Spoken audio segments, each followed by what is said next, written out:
Hello everyone, magandang gabi po sa inyong lahat, sa bawat isa po na nakasubaybay ngayon sa ministeryong ito, saan man lugar na kayo po'y naroroon. Nais ko po kayong i-welcome sa ating pong ministeryo na tinawag po nating Feasting on the Divine Verses Online Ministry. Ang layunin po ng ministeryong ito ay makaabot ng mga mahalagang kaluluwa, magpatibay ng mga mananampalataya. So kaya naman ako po'y nagpupuri sa Diyos sapagkat ginawa niyang possible ang ministry na ito. At syempre pa, salamat din po sa mga masugid nating taga-subaybay. At alam ko po na muli, sasamahan po ninyo ang inyong lingkod sa humigit kumulang 1 oras na pagsasalo-salo sa salita ng Diyos. Ito po ang pinakamasarap na pagsasalo-salo sa salita ng Panginoon. Kaya po, please bear with me kung magkakaproblema po tayo ng konti sa ating pong signal. Basta dyan lamang po kayo at alam ko pong makakalagpas po tayo ngayong gabi ito. So, shout out po sa bawat isa na nakasubaybay na po, sa lahat ng nakatune in na. Kanina nakita ko po si Preacher Roy Hamon na talagang nakapasok po siya kaagad at maging si Mami Malulaw. So, kaya magandang gabi po sa inyong lahat at bawat isa po na talaga namang nagpe-pray para sa matagumpay na ministeryong ito. Maraming salamat din po sa inyo. So, every time na ako po ay merong pagkakataon para makapagministeryo dito po sa ministeryong malapit sa aking puso because undeniably, lalo na nung panahon po ng pandemic, in fact, this ministry started even before dumating po yung pandemic. Kaya naman, masasabi ko po na naging makabuluhan ang ating pong naging ministeryo. And I'm very happy na makita yung mga regularly nakasubaybay po sa ating pong ministeryo. At alam niyo po mga kapatid, kahit sa mga panahong ako po ay hindi nakapagsasalita sa ating pong feasting, ako po'y nakasubaybay sa kung saan man akong lugar naroroon. At yun po ang reason kung bakit nakikita ko rin po ang ating mga masugid na taga-subaybay. Kaya muli po, shout out po sa inyong lahat. Nais ko rin pong i-shout out si Pastor Jesse Lubiano, ang isa sa ating pong iginagalang na veteranong pastor. Pastor Jesse Lubiano, shout out po sa inyo. At syempre pa, ang aking kaibigan, ang isa sa matalik kong kaibigan, Pastor Bernie Delfin. Shout out sa inyo. So, namimiss ko yung mga fellowship natin and umaasa ako na ngayong taong ito, loobin ng Diyos na tayo po'y magkasama-sama. At ngayon po, mga minamahal, dadako po tayo sa pagbati muna sa ating pong mga birthday celebrant. Opo, may mga nag-celebrate po ng birthday ngayon. And it is good na sila po ay ating mabati dito po sa ating feasting. Unahin na po natin si Edessa Lake. Edessa, anak, ng Sampaloc, Quezon po yan. Living Water Baptist Church, Sampaloc, Quezon. Happy birthday, Edessa. At ang panalangin ko ay ang patuloy na pagpapala ng Panginoon sa buhay mo at naway magpatuloy kayong nagtatapat sa gawain po ng Panginoon dyan sa lugar ng Sampaloc. Nais din po nating batiin si Brother Renato Villanueva Jr. Happy birthday, Brother Renato. Ganon din po si Sister Cherry Padua. Happy birthday, Sister Cherry Padua. At meron pa pong mga nagsa-celebrate ng birthday ngayon na alam ko po na yung mga nakasubaybay po sa atin ngayon, kilala nyo po sila. So pakigreet nyo na lamang po. At sa ating pong mga mahal na kapatid sa Panginoon na may karamdaman po ngayon, dawa ay palakasin po kayo at pagalingin po kayo ng Panginoon. Ano po? So ipag-pray po natin si Sister Shane Lubiano sapagkat she's about to deliver na po ng kanilang baby. Hindi po mapagpasyahan pa sa ngayon kung cesarean or normal birth. Pero ang pinakasusi po ipanalangin natin. Again, Sister Shane Lubiano para sa kanilang baby for successful delivery. Okay? So tapos yung mother po ni Brother Ochi Alcantara, isama rin po natin sa prayer ngayong gabi ito. At yung lahat po ng kilala nyo po, ayan, so kung maaari po, pakisama nyo rin po sa inyong panalangin. At hindi po ako sanay na nagbabasa po ng mga comment habang ako po ay nagsasalita. Kaya kung medyo mamiss ko po kayo, lalo na yung mabilis na pagpasok po ng mga comments ninyo, so please understand na maaaring malagpasan ko po yan. But the good thing about this setup ay yung pong mga kasama natin po pwedeng nababasa po nila yan. So kaya shout out po kay Pastor Godwin Aguinaldo. At miss ko na po ang mga kaibigan nating pastor. At I hope na makita-kita po tayo next week. Ano po? At ganun din po ang ating resident pastor, si Pastor Norman Gatdula. Shout out sa iyo. Again, sa lahat ng mga birthday celebrants, happy birthday po sa inyo. Sa lahat ng nagsa-celebrate ng anniversary, happy anniversary po sa inyong lahat. Maging ito man ay wedding anniversary, church anniversary, o kahit anong anniversary po na isineselebrate nyo ngayon. Shout out, Sister Annalisa Lacuna, at ganun din po si Sister Evelyn Bedeja. Shout out sa inyo, maging kay Baby Aya.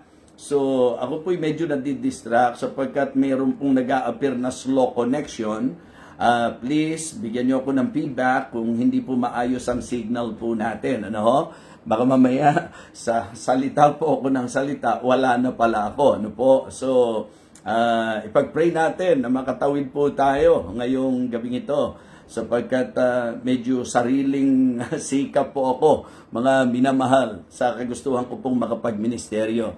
Shout out si Chris kay shout out sa iyo, si Billy Remo at si Sister Normita Pitalber. So Nanay, shout out po at kay Pastor Mark J. Ayan, thank you ha, loud and clear, maayos po ang signal, maayos po ang signal, malinaw po tay, okay, thank you sa inyong lahat. Ito yung mga talagang naka-rescue kaagad, ano. Si Ate Marikita, Doktora, happy viewing ngayong gabing ito. Alam mo, babatiin kita ng happy birthday. Si Brother Joel Lacuna, yan, isa sa malapit sa puso ko mula pa noon at natutuwa ko nakikita ko na nakakasama natin dito sa ating ministeryo. Si Sister Luz Biminda Ramos at maging ang anak natin sa Japan, Sister Tessa Antes. Shout out sa inyo anak ha, and thank you sa inyong katapatan at pagpapatuloy sa Panginoon. Ang aking pong matalik na kaibigan at kaklase, si Sir Lani Uy. Ayan, malinaw daw po, malinaw. Clear naman po, Bishop, sabi po ni Ma'am Melz Bayani. Ma'am Melz Bayani, isa ka sa bayani ng buhay ni BFDB. Sister Icy Ice, Sister Ice. So, sige po, shout out po sa inyong lahat. Kita nyo naman kahit hindi ako sanay, nagtatry po ako makapag-shoutout, yun nga lang po, paumanhin sa mga hindi ko po mababasa at hindi ko po maisa-shoutout ngayon. Okay? So, mananalangin po tayo sa ating pong pagsisimula. Again, sa ganitong setup, wala po akong special number, talagang direkta po tayo at excited naman ako sa aking pong ibabahagi po sa inyo. Kaya please, magstay lamang po tayo hanggang matapos po tayo. Katulad ng binanggit ko po sa inyo, nasa mga around an hour labang po ang ating pagsasalo-salo. Sister Lauren Blas, ayan, isa po sa faithful ito, nakasama natin. Shout out sa iyo, Sister Lauren, at ganoon din naman kay Nelson Torres. Ayan, sige po, mag-pray po tayo. Dakilang Diyos, aming Panginoon, aming Amang Banal, salamat po sa kabutihan mo sa amin. Thank you sa ministeryo po ng Feasting on the Divine Verses. Salamat po sa lahat ng nakakabalikat, nakakatulong. At salamat din po sa mga masugid na taga-subaybay, lalo na po sa ginagawa nilang pag-share ng ministeryong ito. I pray, O Father, that you will continue to bless this ministry, maging ang lahat ng sumusubaybay sa ministry na ito. May you bless us spiritually, may you bless us physically, may you bless us financially, at sa lahat ng aspeto po ng aming buhay. Dakilang Diyos, hiling ko po sa iyo at nagsusumamo po ako para po sa kagalingan ng lahat po ng mga may karamdaman. Lalo na po sa bawat isa na talagang ang kanilang kahilingan ay ang sila po'y mapagaling. Hipuin mo po sila ng iyong mapagpalang kamay, o aming Diyos. Naniniwala po kami na nakasalalay po sa kapangyarihan mo at sa kalooban mo ang kagalingan ng iyong mga anak. Dakilang Diyos, siling ko po ang mother po ni Brother Ochi Alcantara. Sa iyo po namin siya ipinagtagtiwalang lubos. Maging si Sister Shane, si Ma'am Shane Lubiano, Panginoon, ang kanyang pag-aanak, dakilang Diyos, ang panganganak po niya. Hiling ko po na ikaw po ang siyang magbigay ng tagumpay dito, Panginoon. Biyaya mo po ang ipagkaloob mo sa kanya at kalakasan, maging sa mag-handle po sa kanya. Hiling ko po ang iyong paggabay para sa maayos na panganganak po ni Ma'am Shane. Nawa, ingatan mo po ang baby at ingatan mo po si Ma'am Shane. Panginoon, ganun din po, nais naming ilapit sa iyo, marahil po sa bawat isang nakasubaybay ngayon, meron po sa amin na dumadaan sa marahil problema, pagsubok, mga atake po ng kaaway. Ang amin pong hiling, dakilang Diyos, ang kalakasan mo po, ang panghawakan po namin. Bigyan mo po kami ng wisdom para po masolve ang aming problema. Guide us, O Lord, and please, ikaw po ang maghayag ng iyong sarili sa bawat isa po sa amin. Hiling ko po na bigyan mo po ng kalakasan ang mga nasa panghihina, dakilang Diyos. Gayon din naman po ng maayos na kalusugan ang bawat isa po sa amin at ang amin pong mga pangangailangan, tugunan mo po, O Diyos. Salamat po sapagkat hindi po namin maikakaila na talagang napaka-faithful mo, Panginoon, at napakabuti mo sa amin, napakadakila mo po. Kaya nawa ito lagi ang amin pong mabigyan ng sentro at pagtanaw sa aming buhay. May we always thank you and praise you for your goodness, for always blessing us, O God, for giving us strength, for your everyday provision. At gayon din po, dakilang Diyos, sa mga espiritual na pagpapala na amin po natatanggap, lalo na po sa ministeryong ito, na alam ko pong itinalaga mo upang katagpuin po ang aming mga pangangailangan. Kaya again, Heavenly Father, I pray that you will bless your humble servant. May you use me again tonight, Heavenly Father. And please, Lord, puspusin mo po ako ng banal na Espiritu. Hiling ko po na ang mensahe na aming mapapakinggan ay maging liwanag sa mga nangangailangan at gayon din naman po lakas sa mga dumaraan sa mabibigat na laban. Thank you so much, Heavenly Father, and I pray that you will again guide us and bless us as we study thy holy word, O God. I would like to commit to you everything, O Heavenly Father. For all of these things we ask and pray in Christ's most precious name. Amen. Amen. Okay, Sister Bila Sahagun. Shout out sa iyo at kay Ate Nors. Ayan.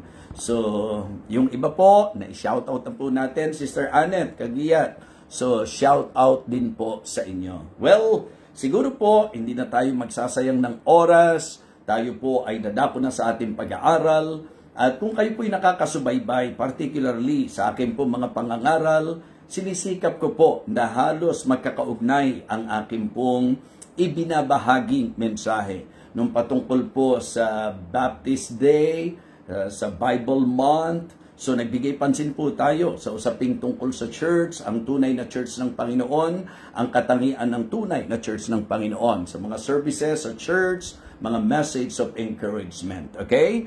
So Sister Gail, shout out sa iyo. Ganon din kay Sister Marlene Torres. Okay? Shout out po sa inyo dyan. Kay Brother Romeo de la Cruz at kay Mami Miriam. So shout out po sa inyong lahat. So ngayong gabi pong ito, sa ating pong magiging pagsasalo-salo, akin pong muling bibigyang pansin ang storya po ni David at ni Goliath. At ako po isesentro doon po sa very striking statement na nanggaling po kay David. Okay, so tingnan po natin sa 1 Samuel chapter 17 ang ating mga Bible at babasahin ko po mula verse number 12. So kung kayo po'y may Biblia, pwede pong bigyan ko kayo ng pagkakataon na buksan nyo po para makasunod po kayo sa pagbasa. 1 Samuel chapter 17, beginning verse number 12. Okay po? So, kung wala po kayong Biblia, just listen very carefully and try to understand habang binabasa ko ito. Sapagkat alam ko naman po na somehow, medyo familiar naman po tayo sa ating pong storya. Sister Gerald, shout out sa iyo at kay Nanay Perlita. All right? 1 1 Samuel chapter 17, beginning verse number 12. Now David was the son of that Ephrathite of Bethlehem, Judah, whose name was Jesse.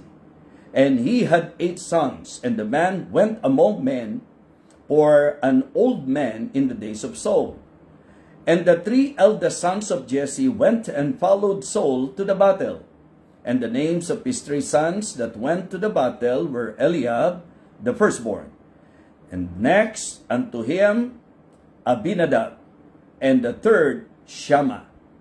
And David was the youngest, and the 3 eldest followed Saul. But David went and returned from Saul to feed his father's sheep at Bethlehem. And the Philistine drew near morning and evening, and presented himself 40 days. And Jesse said unto David his son, Take now for thy brethren an ephah of this parched corn, and these 10 loaves, and run to the camp to thy brethren, and carry these 10 cheeses unto the captain of their 1,000, and look how thy brethren fare, and take their pledge. Now Saul and they and all the men of Israel were in the valley of Elah, fighting with the Philistines. And David rose up early in the morning, and left the sheep with a keeper, and took and went, as Jesse had commanded him. And he came to the trench, as the host was going forth to the fight, and shouted for the battle. For Israel and the Philistines had put the battle in array, army against army. And David left his carriage in the hand of the keeper of the carriage, and ran into the army, and came and saluted his brethren. And as he talked with them, behold, there came up the champion, the Philistine of Gath, Goliath by name, out of the armies of the Philistines, and spake according to the same words. And David heard them. And all the men of Israel, when they saw the man, fled from him, and were sore afraid. And the men of Israel said, Have ye seen this man that is come up? Surely to defy Israel is he come up. And it shall be that the man who killeth him, the king will enrich him with great riches, and will give him his daughter, and make his father's house free in Israel. And David spake unto the man that stood by him, saying, What shall be done to the man that killeth this Philistine, and taketh away the reproach from Israel? For who is this uncircumcised Philistine, that he should defy the armies of the living God? And the people answered him after the same manner, saying, So shall it be done to the man that killeth him. And Eliab, his eldest brother, heard when he spake unto the man, and Eliab's anger was kindled against David, and he said, Why camest thou down hither? And with whom hast thou left those few sheep in the wilderness? I know thy pride, and the naughtiness of thine heart. For thou art come down, that thou mightest see the battle. And David said, What have I now done? Is there not a cause? So what I would like all of you to notice is the statement from the mouth of David. Nung si Eliab po ay medyo pinagsasalitaan siya ng hindi maganda at pinaparatangan po siya, samantalang clear na kaya po siya pumunta roon bilang pagsunod sa utos ng kanyang tatay.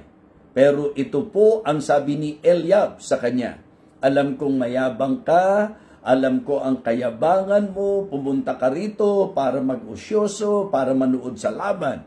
Pero si David po ay maliwanagang sumagot sa kanya. Ang sabi po again sa verse 29, And David said, What have I now done? Is there not a cause? Yung pong statement na ito sa patanong na paraan, para sa akin po, napakagandang pagkunan po natin ng mensahe na magbibigay liwanag po sa atin sa realidad ng ating buhay bilang mga Kristiyano. So, pagpalain po ng Diyos ang pagbasa po natin ng kanyang salita. Again, ang topic po natin for tonight is about the godly sensitivity of David. This is about godly sensitivity. Pagka po sinabi nating sensitivity, hindi po ito yung pagkamatampuhin, ho. Liliwanagin ko na po kaagad. Ito po ay hindi sensitivity sa negatibong idea po. Ang ibig sabihin po ng sensitivity na ibabahagi ko po sa inyo ay yung kamulatan, yung pong maliwanag na kaunawaan, yun po ang sinasabi ko. Yung bang lakas ng pakiramdam. Hindi po kutob, mga kapatid, ho, kundi sensitivity. Yung kakayahan na ating pong maunawaan at maalaman ang mga bagay-bagay. So, ating pong alam ang katotohanan dito po sa pangyayari. Si David po ay inutusan ng kanyang tatay samantalang siya po'y nagpapastol ng tupa. Ang sabi po ng kanyang tatay, dalan mo na pagkain ng mga kapatid mo at tingnan mo ang kanilang kalagayan. Very clear po yan. Pero again, doon po sa naging tagpo, nakakalungkot na ito pong kapatid po ni Eliab, at ang sabi nga natin, ang malungkot po kay Eliab, si Goliath po ang kalaban, pero yung kapatid niya pinag-initan. Ano po? So kaya magandang matuto po tayo. So again, what I would like to share with you tonight is about godly sensitivity. So ilang bagay po ang gusto kong pansinin po natin sa usapang makadiyos, ano ho? Na kaunawaan po nito pong si David. So, dito po sa ating pong binasa, ang sagot po ni David kay Eliab ay kakukuhanan natin ng malinaw na mensahe. Okay? Meron pong human reason kung bakit po siya nagpunta roon. Inutusan po siya ng father po niya. At bilang masunuring anak, so yun po ang kanyang ginawa. But it is good na dito po sa ating pong magiging pag-aaral, makita po natin na sa sagot ni David, is there not a cause? Di ba? Is there not a cause? Dito po sa sagot na ito ni David, sa tanong na ito ni David, sagot, tanong. Kasi nga po, parang ang idea po, may sinabi po si Eliab, sumagot po siya. At ang sagot po niya sa patanong na paraan. Kasi baka mamaya, ano ba yan? Evangelist. Sagot tapos tanong. Yes. Kasi nga po, galing po ito doon sa pagsasalita po ni Eliab sa kanya at nung sagutin po niya si Eliab. So, ibig sabihin, sagot. Ang sagot po niya sa patanong na paraan. Sabi niya, what have I now done? Ano ba ang ginawa ko? Wala bang dahilan? So, ito po, mga kapatid, ang gusto kong silipin natin sa ating pag-aaral ngayong gabi, and please, as I share with you tonight this very important message, medyo mag-evaluate din po tayo, mga minamahal. So, para sa akin po, David is simply telling Eliab that there is a deeper reason.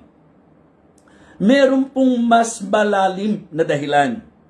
Mga kapatid, mga minamahal, sasabihin ko po sa inyo ito, sa usapan po ng mga pangyayari sa ating buhay, it is good na magkaroon tayo ng godly sensitivity. And I can say na itong si David ay naging very sensitive, bagamat kung ating pong titingnan ng istorya, pumunta siya doon dahil pagsunod sa utos ng tatay, pero nung sinabi po niya, is there not a cause, ang ipinupunto ni David, meron pang mas higit na dahilan.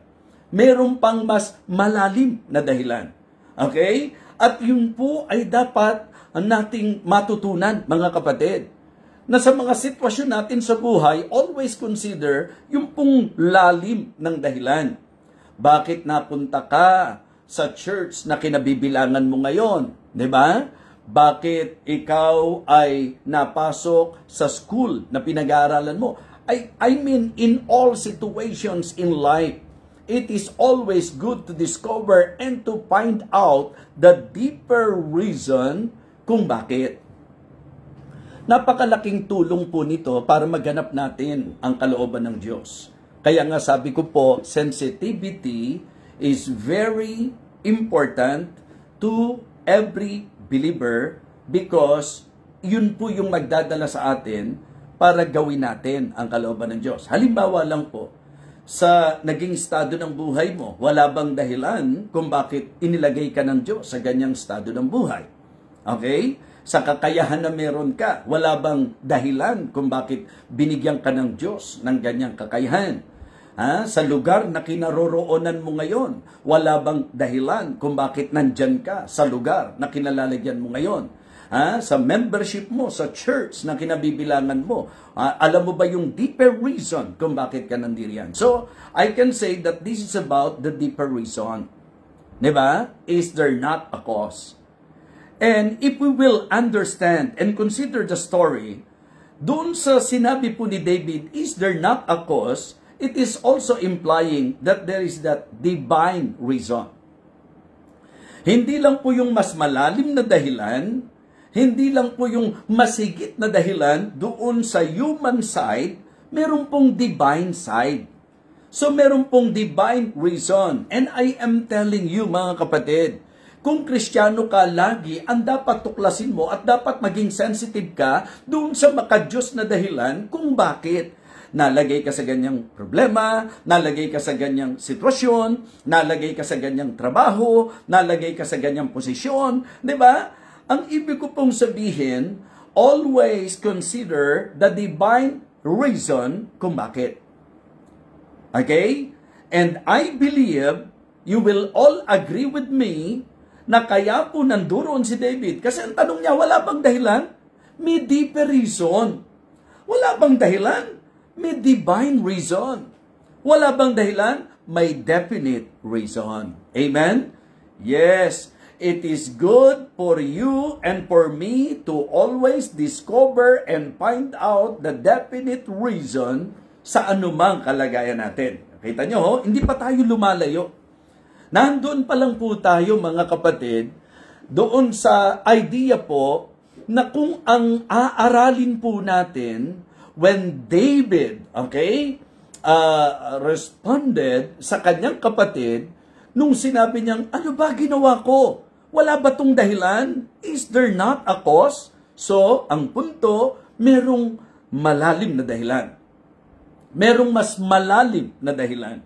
Okay? Hindi lang para magdala ng tinapay. Hindi lang para mag-usyoso, mga kapatid, at tingnan yung kalagayan. Meron pong mas malalim na dahilan. Meron pong makadiyos na dahilan. At meron pong definidong dahilan. At alam nyo po ba sa tatlong tinutukoy ko sa inyo about the deeper reason, the divine reason, and the definite reason, isa lang po ang tinutungo nito. Ano po yon? Ang deeper reason, siya ang haharap kay Goliath. Ang divine reason, siya ang hahamak kay Goliath. Okay? So, ang definite reason, lalabanan niya si Goliath. So, yun po ang gusto kong maintindihan natin sa buhay natin, mga minamahal. Huwag po yung araw-araw, nandito tayo sa mundo, na hindi natin alam yung purpose natin. Or mas tamang sabihin, yung hindi natin alam ang purpose ng Diyos sa kalagayan natin at sa buhay po natin. Mga kapatid, again, very striking. Sabi po niya, what have I now done? Is there not a cause?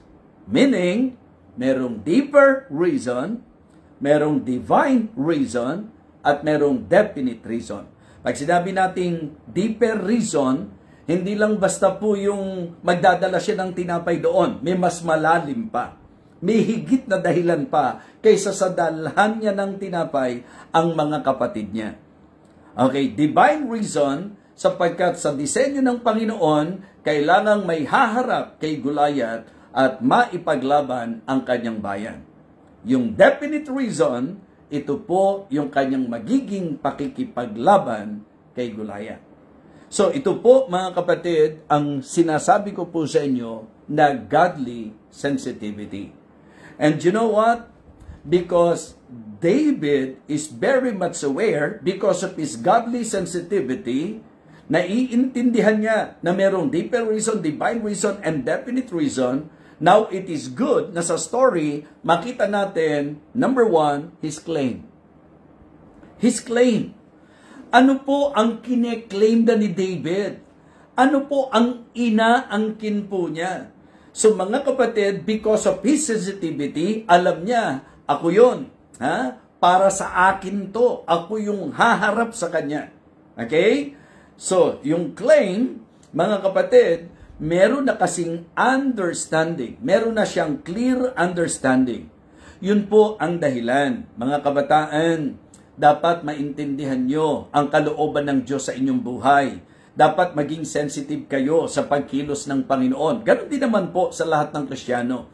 Medyo naging particular lang po ako doon sa mga kabataan sapagkat nakakalungkot makakita ng mga kabataan na hindi niya alam ang purpose ng kanyang buhay. Nag-e-exist sa mundo na para po bang lumilipas lang, naglalakbay patungo sa kawalang katiyakan. Mga kapatid, mga minamahal, gusto ko pong sabihin sa inyo na ang Diyos ay may layunin sa buhay ng bawat isa sa atin. Ang Diyos ay may layunin sa bawat pangyayari sa buhay natin. Di ba? Minsan nga, ikaw mismo rin po pwede magtanong, bakit ba ako pinapunta ng Panginoon dito? Bakit ba ako napunta sa sitwasyong ito o nalagay sa kalagayan ito? Di ba? May mga pagkakataon po na pagka nadaig ka nung tanong na yon, na hindi mo nabigyan ng sagot at hindi mo naintindihan yung purpose, po pwedeng mag-lead po sa atin yan, sa discouragement, po pwede rin pong maging dahilan yan para tayo po ay manglamig, para tayo po ay tumigil, para tayo po ay mag-negative. So kaya, napakahalaga ng sensitivity, mga kapatid. Napakahalaga po. In fact, pagka po kayo umaattend ng church, dapat sensitive po kayo sa mensaheng napapakinggan. Bakit kaya ito ang mensahe na ipinadala ng Panginoon? Bakit kaya ganito yung naging sitwasyon ng church namin? Bakit kaya, di ba, ako yung nalagay sa ganitong ministry? Bakit kaya, di ba, yung mga tanong na yun, mga kapatid, napakahalaga na masagot natin or else, ikaw mismo, wala kang kasiguruhan, wala kang clear direction. So, mga kapatid, mga minamahal, because David is very sensitive to the will of God and to the reason and to the purpose of God, kung bakit siya nandoon, makikita niyo po ito sa pamamagitan ng kanyang claim. Inaangkin ni David na siya ang pinadala, na siya ang haharap kay Goliath. Okay?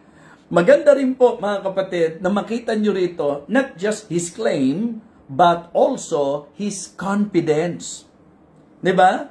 Hindi nyo lang makikita rito na talagang, kasi ang malungkot minsan, ano po, nilagay ka na sa isang sitwasyon para makita mo yung dapat sana gawin mo, pero dahil nga po hindi ka sensitive, diba? Insensitive ka, so kaya ang nangyayari po, hindi po nagaganap yung dapat at yung kalooban ng Panginoon kung bakit inilagay ka sa ganong katayuan. So, mga kapatid, imagine po, ang senaryo, kung titingnan nyo po by sight, sino ba si David para hindi matakot? Sino ba si David para hindi maapektuhan? Kung yun nga pong hari, alam nyo si King Saul, kilala po ito sa husay, sa pagkikipaglaban. Yes, mga kapatid, kasi magkaka-idea kayo, kaya po niyang pumatay sa labanan ng libo-libo Yan po si King Saul. Okay? At yung mga kapatid ni David, mga kapatid, sila po ay mandirigma. It means to say, may kakayahan, may kasanayan. Pero ang lahat ay takot. Ang lahat ay nangangamba. Ang ibig ko pong sabihin, kung by sight po, pagdating ni David doon, baka takbo ka agad yan, pabalik.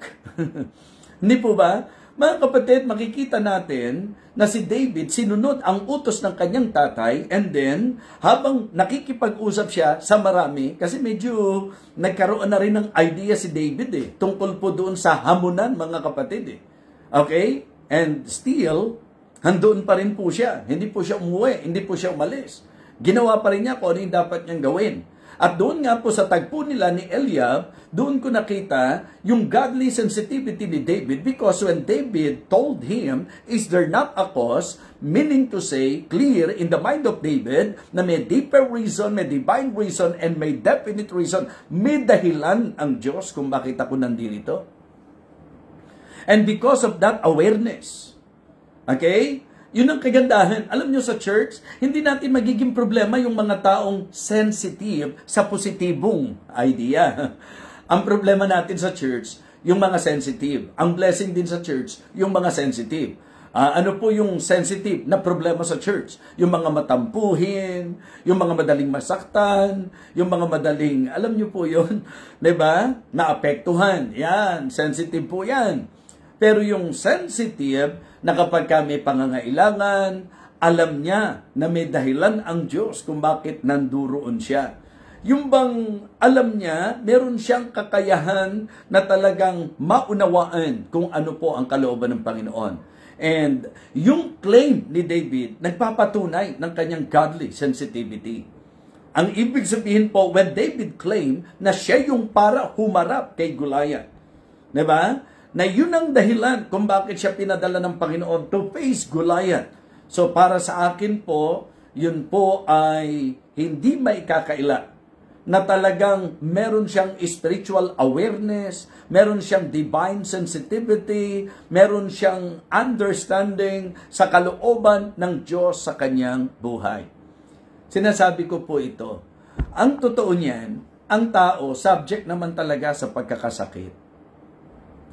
Pero alam niyo po, magandang isang bagay po na maging comfort natin, na sa dami ng tao, ikaw ang nagkaroon ng ganyang karamdaman, magiging blessing po sa iyo yan kung maiintindihan mo ang purpose kung bakit ikaw ang nalagay sa katayuan na yan.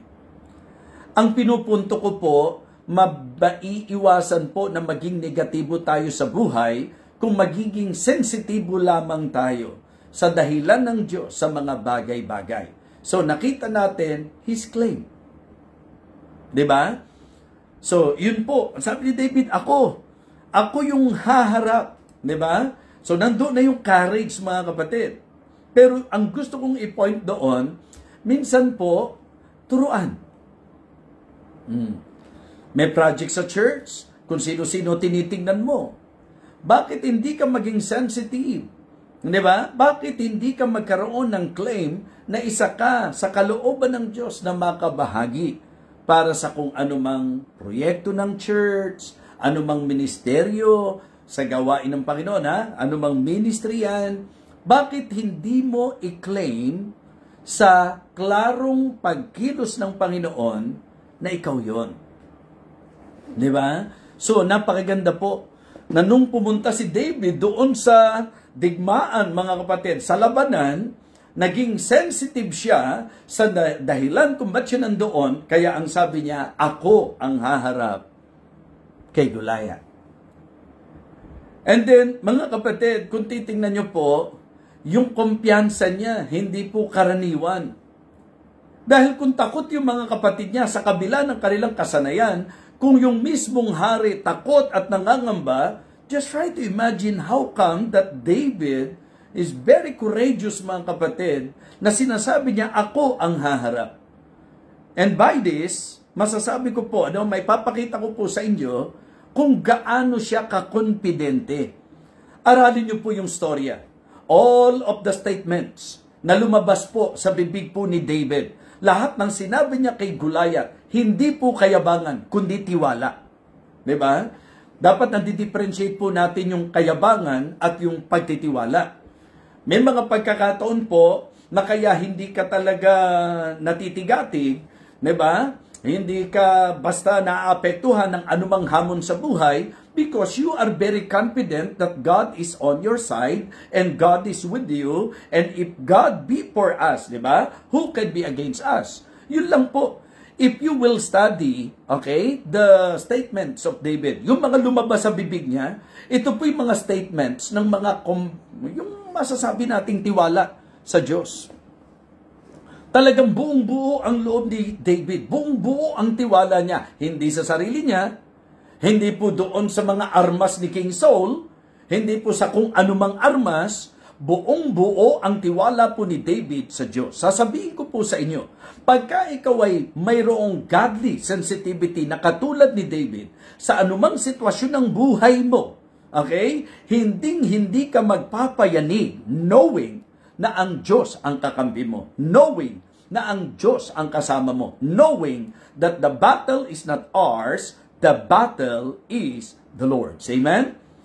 So, yun po ang wala sa marami. Yung tiwala sa Diyos. Mga kapatid, mga minamahal, because David, as what I have mentioned to you, he is very much aware that it is God's purpose, it is God's will na siya po ay mapunta po doon. Higit, di ba? Deeper reason, higit sa utos ng tatay niya. Divine reason, may dahilan ang Diyos. Definite reason, haharapin niya si Goliath. So doon pa lang, kita niyo po, maiksi lang yon pero kuha na natin kaagad yung idea. Deeper reason, higit sa dahilan, doon sa utos ng tatay niya.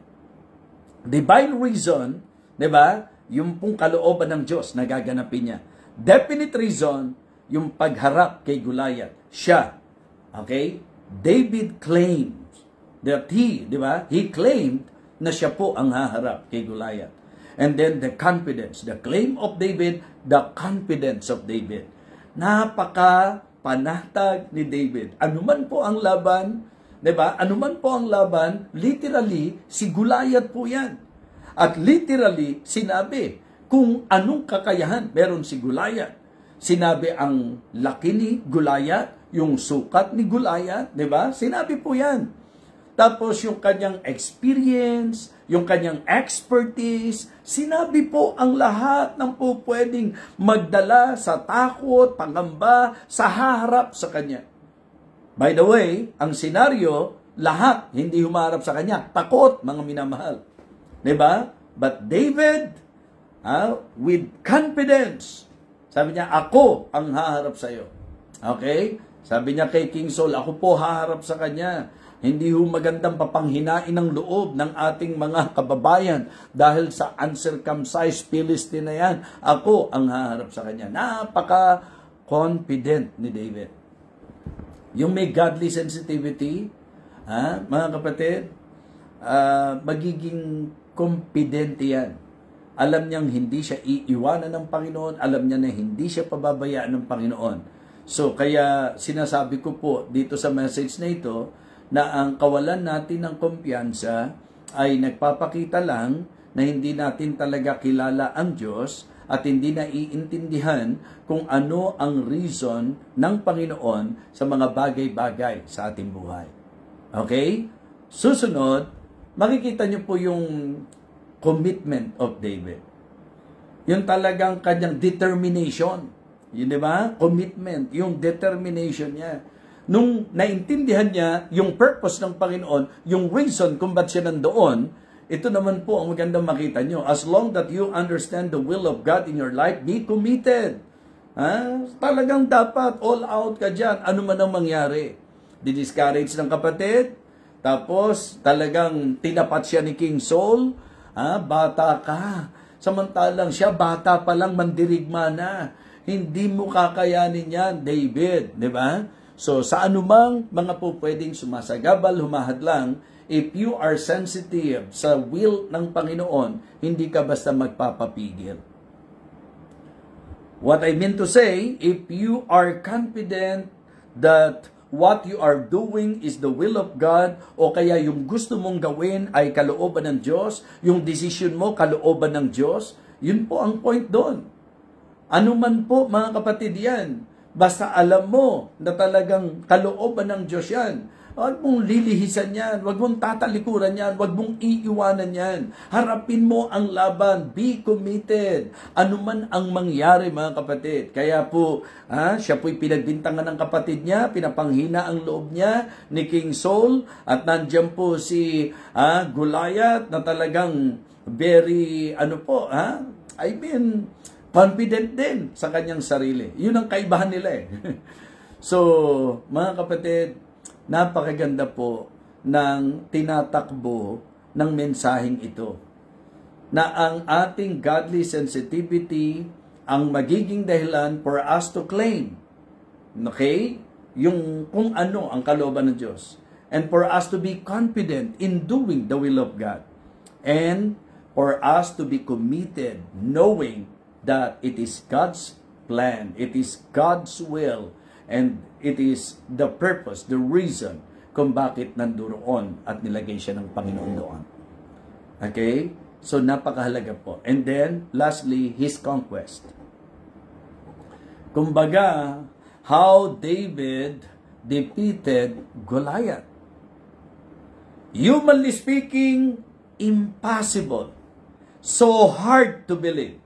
But because David is very sensitive doon sa purpose ng Panginoon, inangkin po niya ang laban. He claimed that he will be the one, and then yung kumpiyansa niya sa Diyos, pag-aralan niyo po yung storya.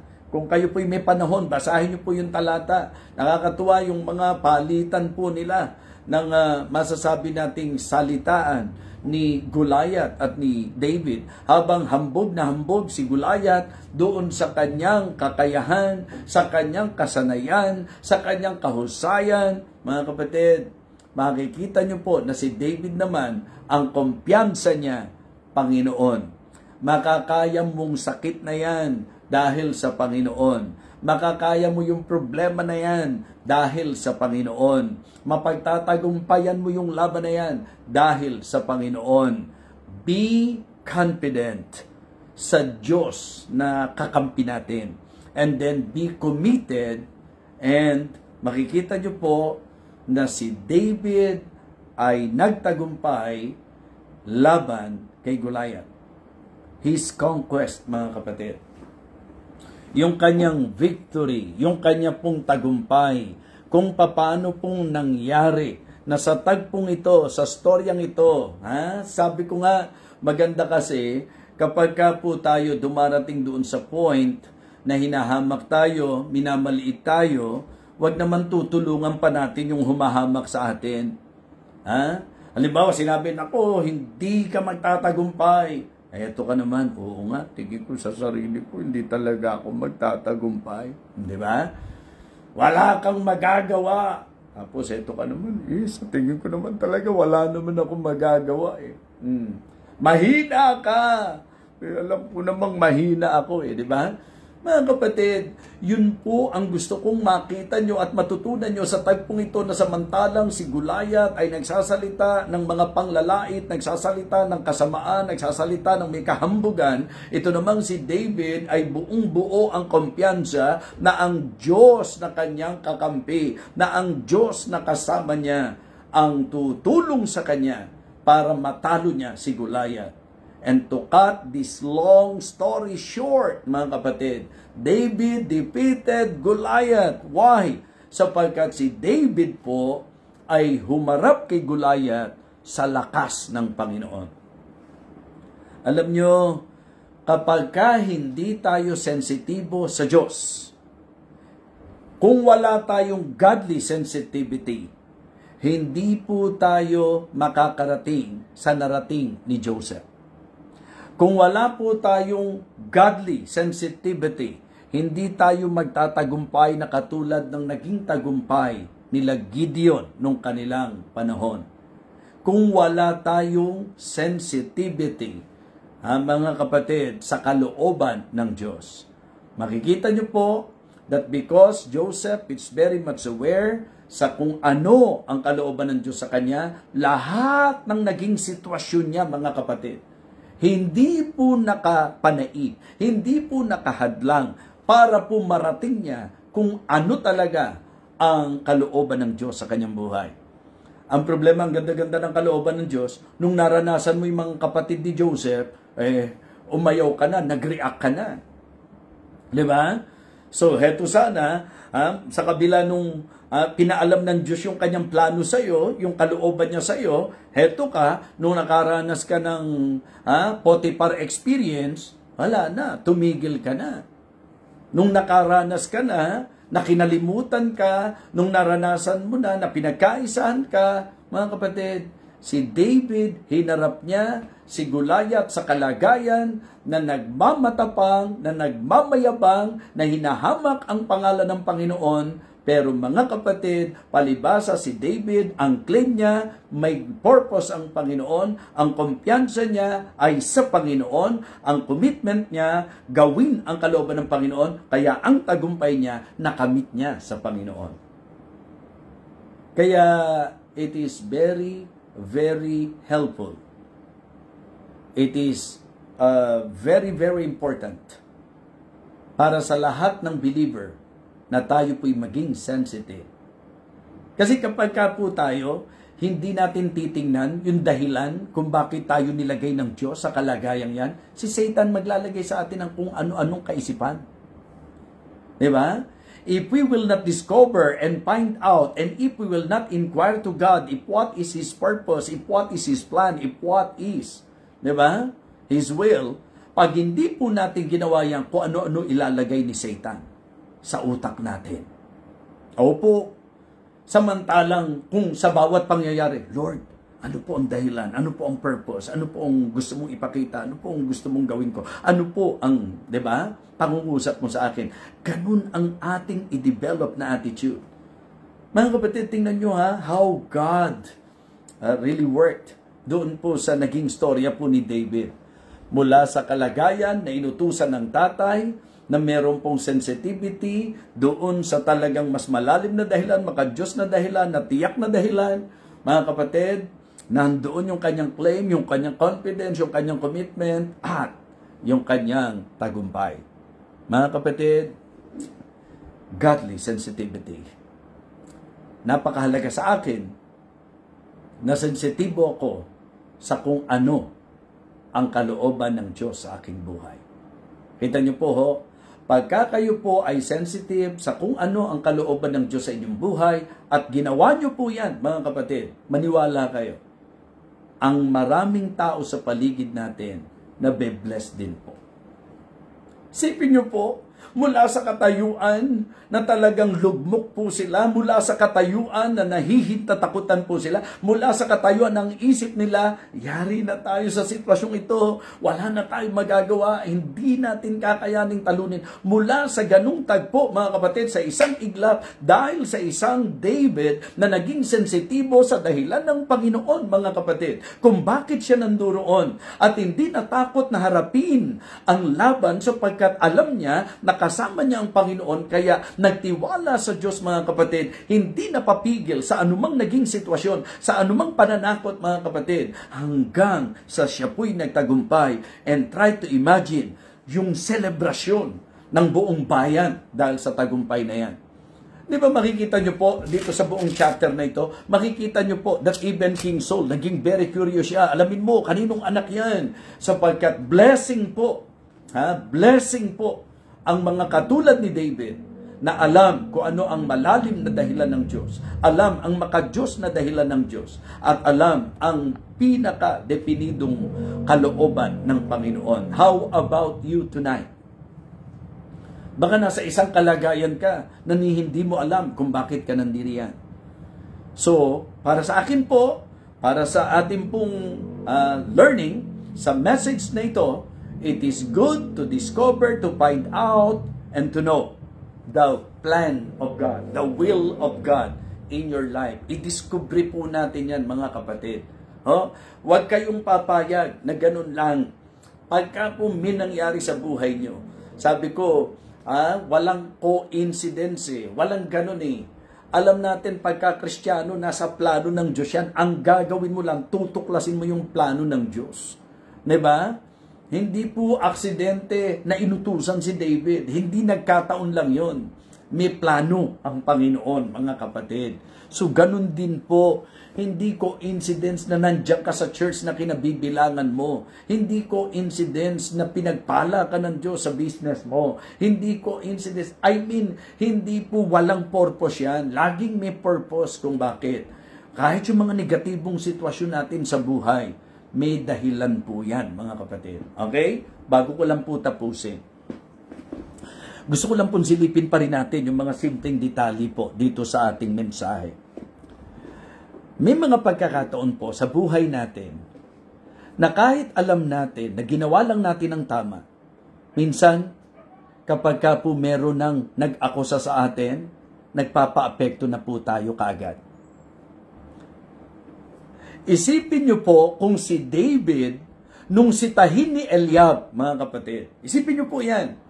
Kung nung si David po ay sinita at pinagbintangan ni Eliab, at ang naging sensitivity niya ay tampo o sakit ng loob o sama ng loob, nag-backslide. Di ba ganyan nangyayari sa iba? Kapag ka nakakaranas po na may somebody na parang Eliab, na inaakusahan siya or ang nagiging justification natin, mga kapatid, parang tingin natin, si Eliab kasi, mga kapatid, praise God.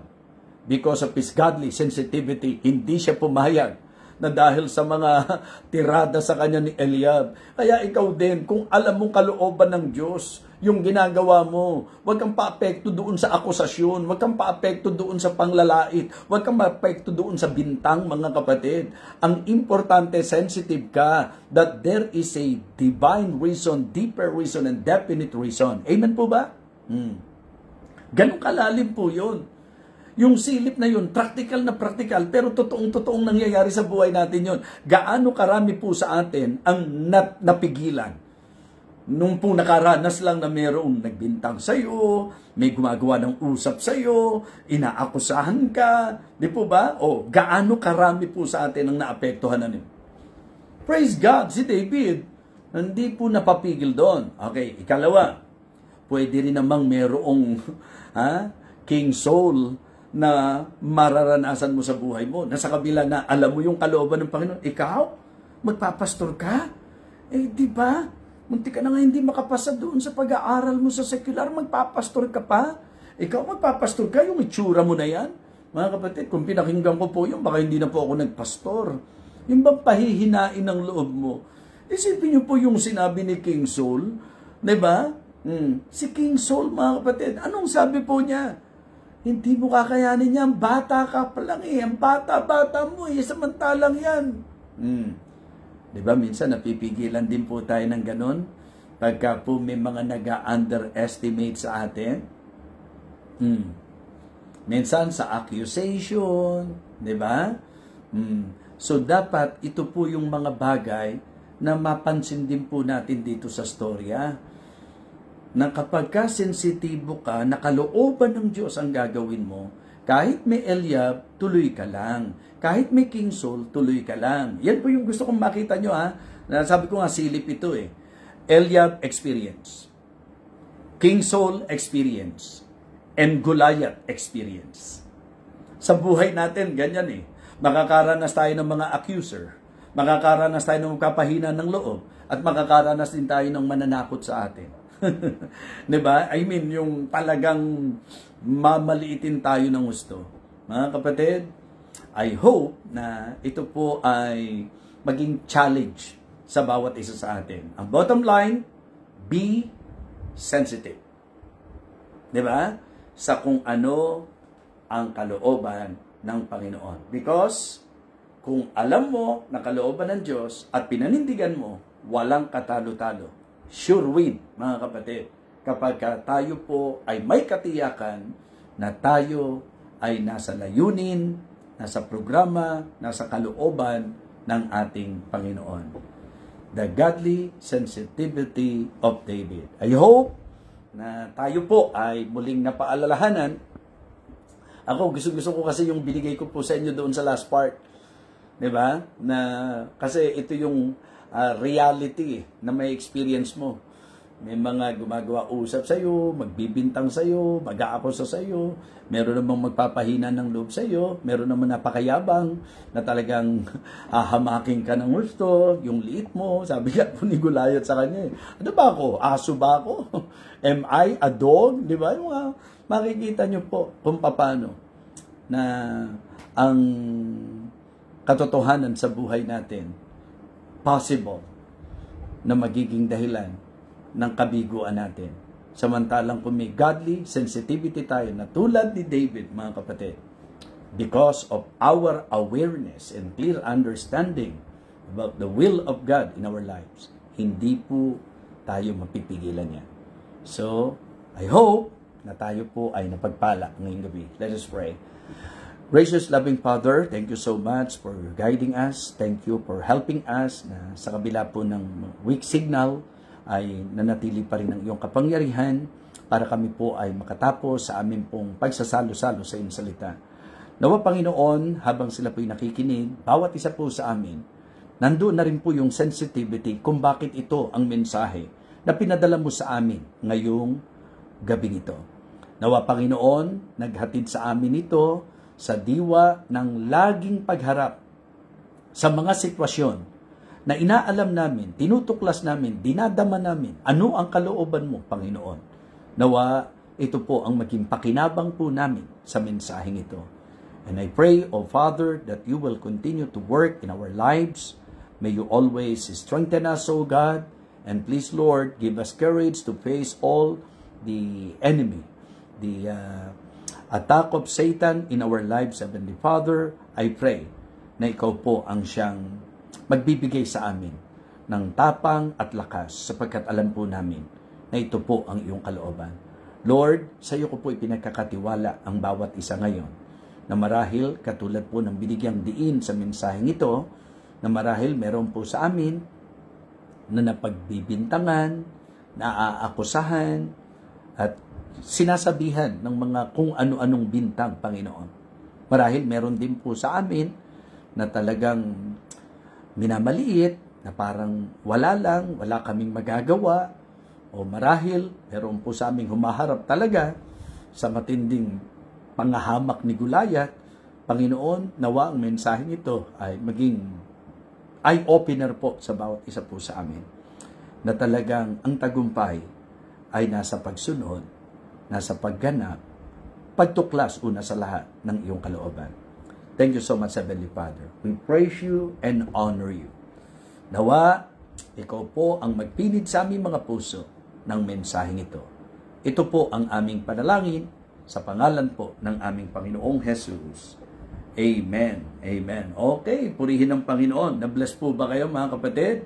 So, kung na-bless po kayo, please type Amen o Praise the Lord bago po tayo maghiwa-hiwalay ngayong gabing ito. Okay? So, sige po at bigyang pansin po natin yung kung paano kumilos at gumawa ang Panginoon sa buhay po natin sa message na ito.